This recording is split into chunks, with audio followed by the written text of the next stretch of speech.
Hello, and welcome to Witness of the Light, the channel that sheds the light of Scripture onto life's deepest questions. Today, we're going to think together about this question: does God really exist? To be completely honest, I cannot prove the existence of God with 100% scientific certainty. But in the same way, atheists cannot prove with 100% certainty that God does not exist either. So in this video, I'd like us to look at some simple yet powerful reasons why so many people believe that there truly is a creator who made this world. And I hope this helps you understand why faith in God is not only possible, but also reasonable. Imagine you're walking along the beach one day and you find a watch lying on the sand. As you look at it closely, you see gears, hands, glass, and a dial all working together in perfect harmony to show the correct time. No one would ever think this watch must have formed by grains of sand clumping together over millions of years. Of course not.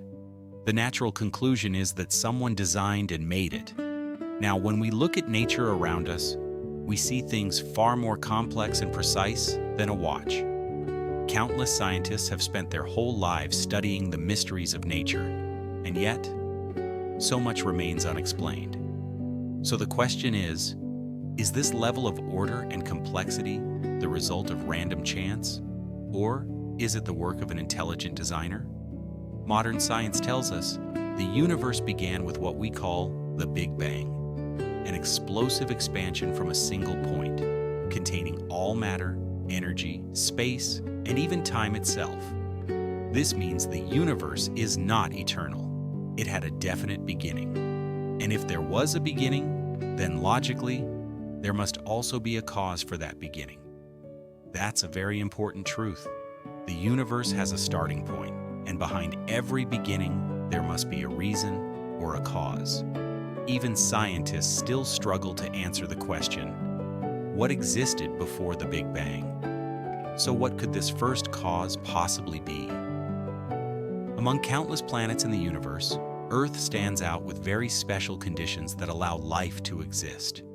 Our planet is the perfect distance from the sun, so water can remain liquid. The atmosphere filters harmful radiation while allowing life-giving light and warmth. Earth's magnetic field shields us from solar winds. The moon stabilizes Earth's rotation, keeping our climate in balance. All of these fine-tuned conditions are necessary for life, and Earth meets them all. To say this happened by pure accident is extremely difficult to believe. Of course, the theory of evolution claims that living things develop through natural selection over billions of years. Yet physicists also point out that if the fundamental constants of the universe were even slightly different, life could never exist. The odds of millions of fine-tuned conditions aligning by chance are astronomically low. Now let's look at ourselves. The human body. Take the human eye, for example.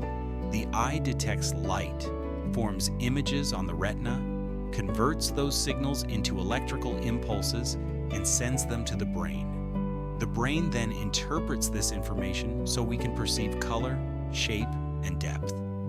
The retina alone contains over 100 million photoreceptor cells.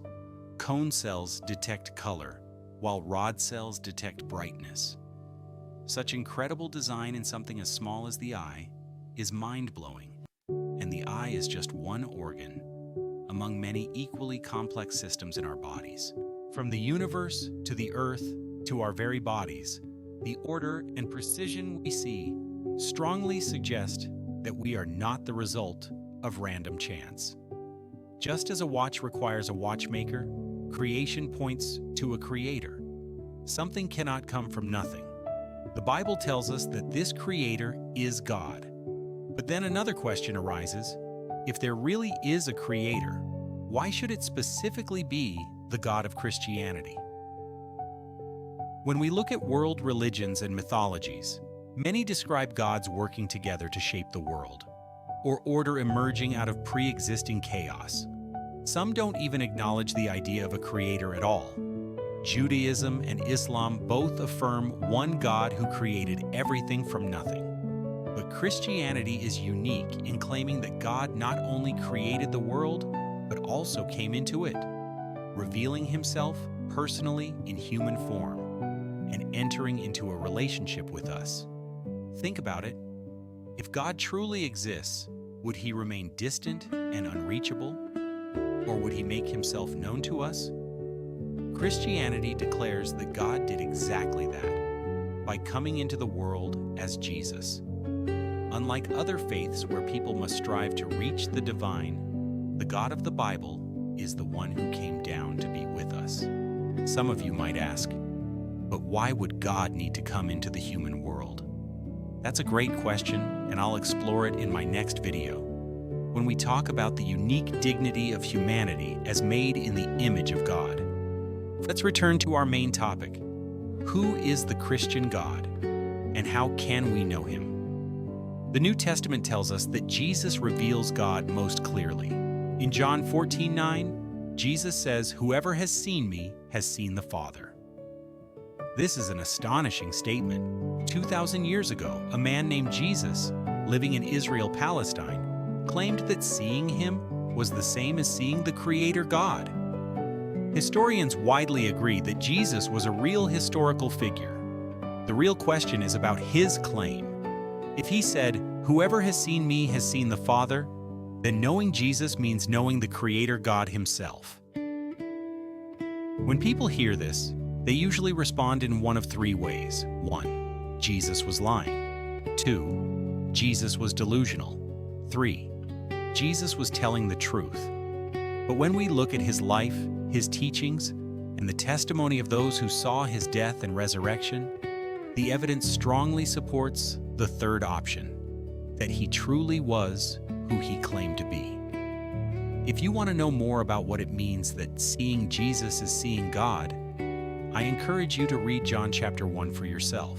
Verse 1 says, "In the beginning was the Word, and the Word was with God, and the Word was God." And verse 14 continues, "The Word became flesh and dwelt among us, and we have seen his glory, glory as of the only Son from the Father, full of grace and truth."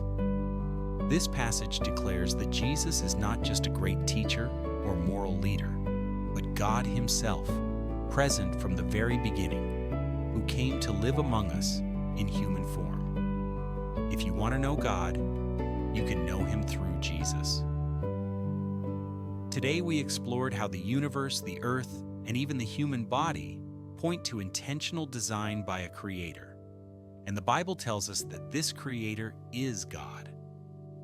And he came into our world as Jesus. Couldn't cover everything in this short time, and my words may be limited.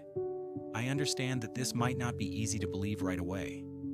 I also struggled at first, but if something in this video has stirred even a small desire to know more about the Creator, I invite you to pray quietly in your heart. Today I heard that there is a Creator God who made me, and that he came into this world as Jesus. If you are real, please guide me to know the truth in my life. If that is your sincere desire, God, who created the universe and longs to reveal himself to you, will meet you in the way that is best for you. That's how I came to know him personally as well. In our next video, we'll talk about the unique dignity of humanity created in the image of God. I hope you'll join me for that. Please share your thoughts in the comments below. I'd love to hear from you. Thank you so much for watching and spending this time with us. This has been Witness of the Light, where we shine the light of Scripture into life's questions.